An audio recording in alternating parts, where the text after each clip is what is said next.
શ્રી સંજ્ઞા દેવી ચ વિદ્મહે સૂર્યપત્ની ચ ધીમહે તન્નો રાંદલ પ્રચોદયાતો। રાંદલ માતાજી દેવતાઓના શિલ્પી એવા વિશ્વકર્મા ભગવાનના સુપુત્રી દીકરી છે અને આદિદેવ જે પ્રત્યક્ષ દેવ સૂર્યનારાયણ ભગવાનના ધર્મપત્ની છે। રાંદલ માતાજી અને સૂર્યનારાયણ ભગવાન અને છાયાદેવી એમનાથી જે સંતાનો છે યમુના મહારાણી, તપતી નદી જે સુરતમાં તાપી નદી વહે છે એ પણ રાંદલ માતાજીના છાયાના સુપુત્રી છે। અને યમુના મહારાણી જે ગોકુળ મથુરામાં વહે છે એ યમુના મહારાણી એ માતાજીના મૂળ સ્વરૂપ રાંદલ માતાજીના પુત્રી છે। અને મૂળ સ્વરૂપથી એમના એક પુત્ર યમરાજ અને છાયા સ્વરૂપથી શનિ મહારાજ। આખો પરિવાર વંદનીય અને પૂજનીય છે રાંદલ માતાજીનો પરિવાર।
આજે આપણે ગઢવા રાંદલ મંદિરે આવેલા છીએ અને બાપુ પાસેથી જાણીએ કે રાંદલમાંના 2 લોટા તેડવાનું શું મહત્ત્વ છે તે અમને કહો।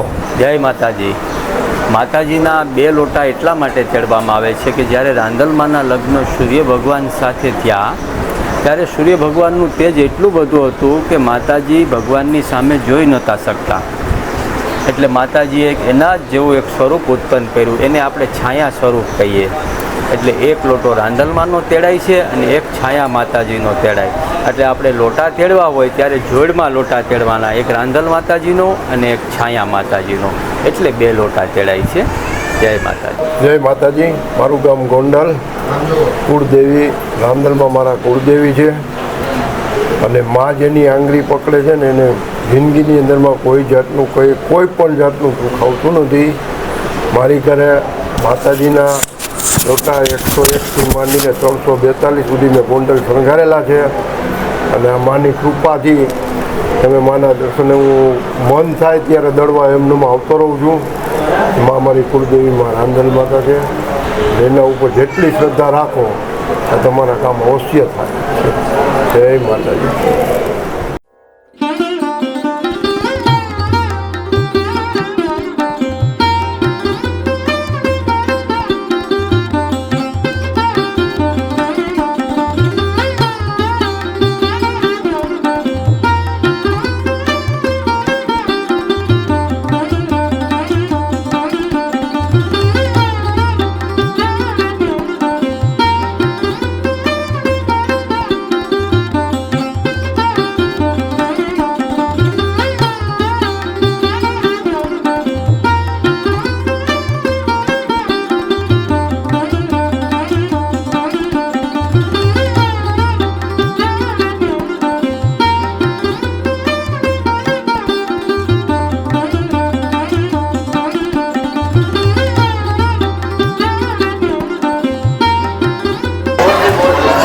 લોકોએ રાંદલ માતાજીના લોટાની માનતા કરેલી હોય છે તેને પહેલાં અહીંયા સર્વપ્રથમ માતાજીનો સંકલ્પ કરાવવામાં આવે છે. જે લોકોને અહીંયા વિધિ કરવામાં આવે છે તેમની માનતા પૂરી થઈ ગયેલી ગણાય છે.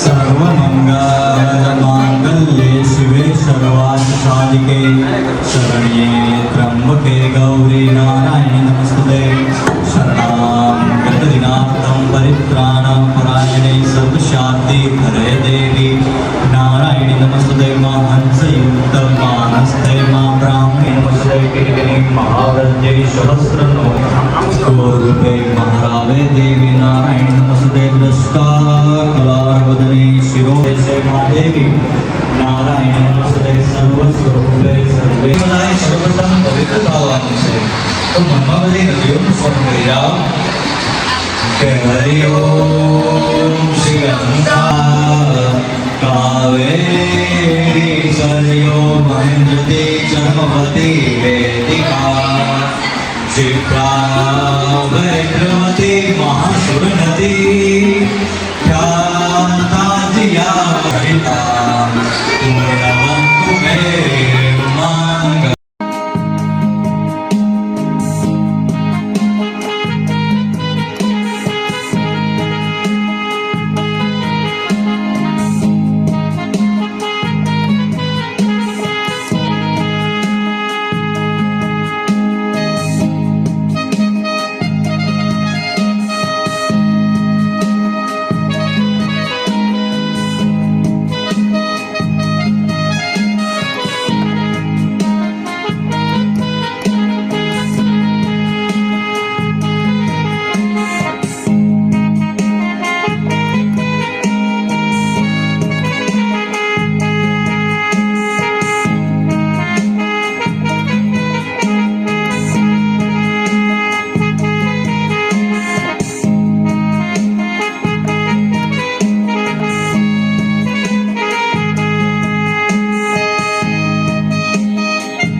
અમે રાજકોટથી આવ્યા છીએ અને અહીંયા વર્ષમાં 2-3 વાર તો આવીએ છીએ અને અહીંયા બહુ સરસ વ્યવસ્થા છે અને બહુ સરસ માતાજીનું દર્શન થાય છે અને આનંદ થાય છે. બહુ સરસ બધી વ્યવસ્થા છે.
જય રાંદલમાં આ માતાજીનું પ્રગટ્ય સ્થાન છે દડવા. અહીં હું માતાજીના દર્શન કરવા આવ્યો હતો. માતાજી મને પરસો આપ્યો, મારી મનોકામના પૂર્ણ કરી માટે દર રવિવારે હું રાંદલમાંની સેવા કરવા આવું છું. અને ગોંડલથી આવું છું અને બસ સ્ટેન્ડ પાસે મારું કારખાનું છે, મારુતિ ટ્રેક્ટર સર્વિસ. અને અહીંયા જે કોઈ દુઃખી આવે છે, માતાજી એના દુઃખ મટાડે છે, તમામની મનોકામના પૂર્ણ કરે છે. એ દડવા રાંદલ કે જે ગોંડલથી 40 કિલોમીટર તથા બાબરાથી 30 કિલોમીટરના અંતરે આવેલું છે, રોડ ઉપર જ આવેલું છે. અહીંયા માતાજીના રાંદલ માતાજીના અનેક પરચાઓ છે, જે વિશે આપણે જાણ્યું.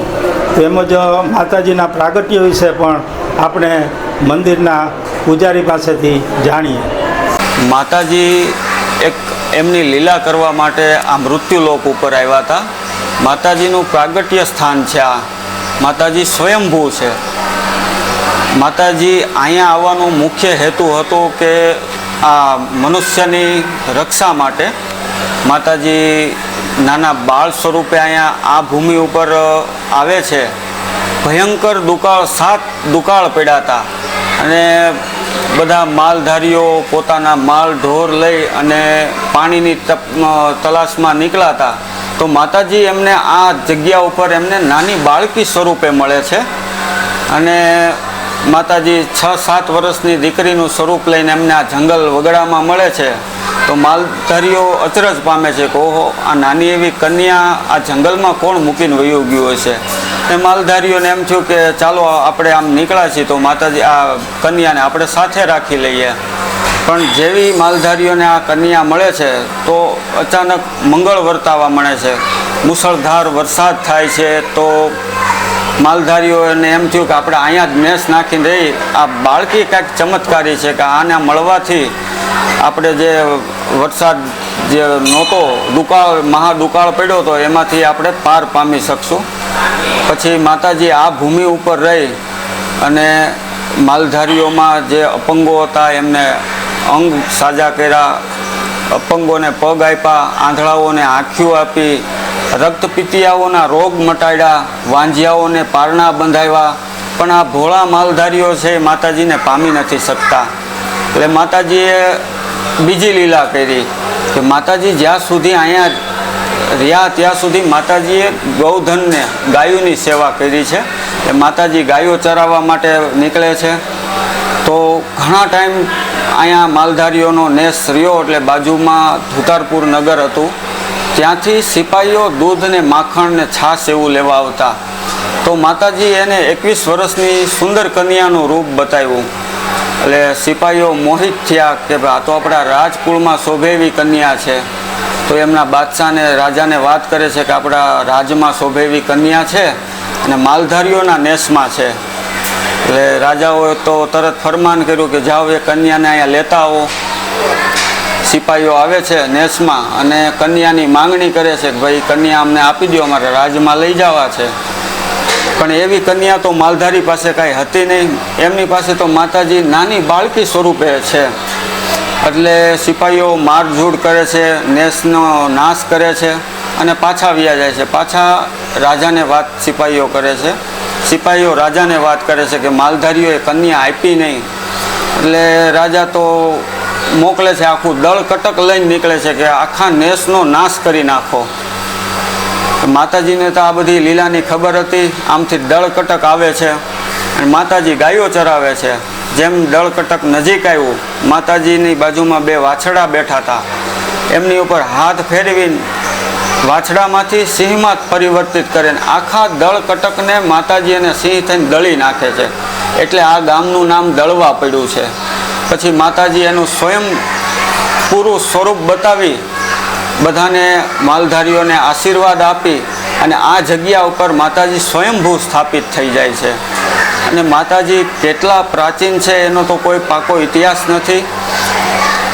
21 પેઢી તો અમારી જે બારોટના ચોપડે બોલે છે એની પહેલાં નાગાજી પાસે આ જગ્યા માતાજીની સેવા પૂજા કરતા. એમાં ગુરુ શિષ્યની પરંપરાઓ હોય છે. એ ગુરુ શિષ્ય પરંપરામાં કેટલા ગુરુ શિષ્ય બદલી ગયા, એમાંથી એક સંસારી શિષ્ય થયા અને અમે બધા એનો વસ્તાર છીએ. એની આ 21મી પેઢી છે. એટલે માતાજી તો હજારો વર્ષથી અહીંયા બિરાજમાન છે.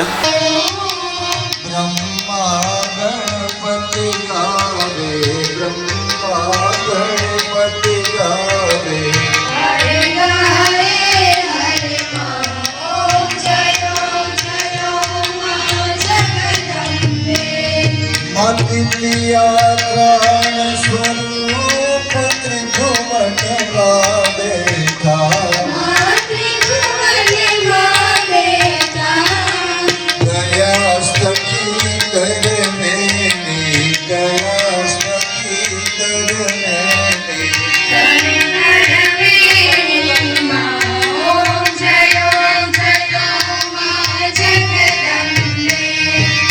ચોથે ચતુરા મહાલક્ષ્મી માં સચરાચર વ્યાપ્યા.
દોડાળી ત્રિશુલ વાળી પ્રચંડ ભુજાળી દેવી માયાળી દયાળી રાંદલ દડવા વાળી માં રાંદલનું મંદિર બનાવ્યું, ગિરધરે સણાવ્યું, જ્યાં ધન્ય બનાવ્યું, ધર્મ તણું ધામ. હરેક માનતા આવે, ધૂપ દીપ થાવે, ઓડી સંપત્તિ સંપત્તિ પાવે, સર્વવાત રાંદલ જગદંબા જોગણી જપુતી હારોય જાપ, અખંડ દળવે દીવા બળે, એ માં તું તો પરગટ આપો આપ.